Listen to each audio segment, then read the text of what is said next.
चुनावी माहौल में जो दिखता है वो पूरी तरह सत्य नहीं होता। विश्लेषक की भूमिका में बैठा अक्सर व्यक्ति राजनीतिक मृगमरीचिका का शिकार हो जाता है। इसका बेस्ट उदाहरण इंडी गठबंधन है। एक हफ्ते पहले तक जो इंडी गठबंधन धुआं धुआं होता दिखाई दे रहा था, अब जमीनी स्तर पर अपना आकार लेता दिखाई दे रहा है। महाराष्ट्र में महाविकास आघाड़ी के बीच बातचीत का जिम्मा राहुल गांधी ने उठाया है।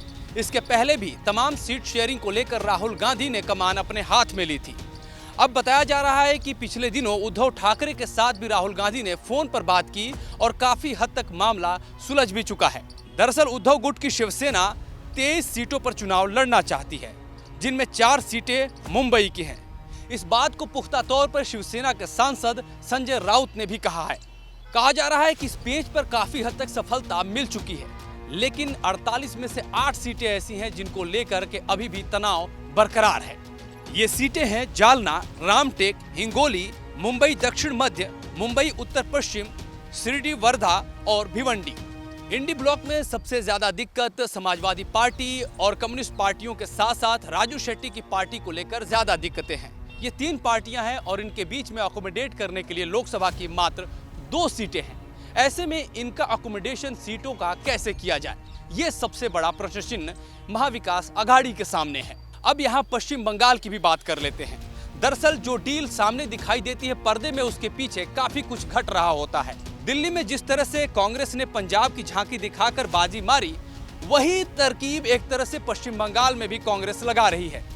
कांग्रेस ने दीदी के सामने असम की एक सीट और मेघालय की एक तुरा लोकसभा सीट को लेकर के अपनी बात पेश की है। इंडी गठबंधन अब अपने आप को समेटता हुआ दिखाई तो दे रहा है, लेकिन उसके सामने चुनौतियां भी काफी हैं, क्योंकि कांग्रेस के भीतर के पुराने क्षत्रपों के बेटे और बेटियां अपने दावे पेश करने लगे हैं।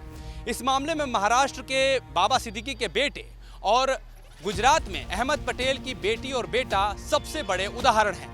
अहमद पटेल की बेटी ने साफ कर दिया है कि भरूच सीट किसी भी सूरत में आम आदमी पार्टी के खाते में नहीं जानी चाहिए।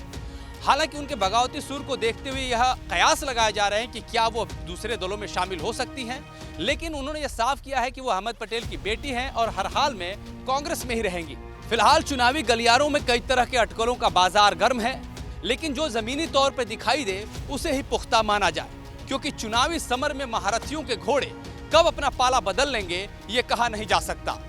वीडियो जर्नलिस्ट रेहान खान के साथ मैं अमृत तिवारी, विस्तार न्यूज।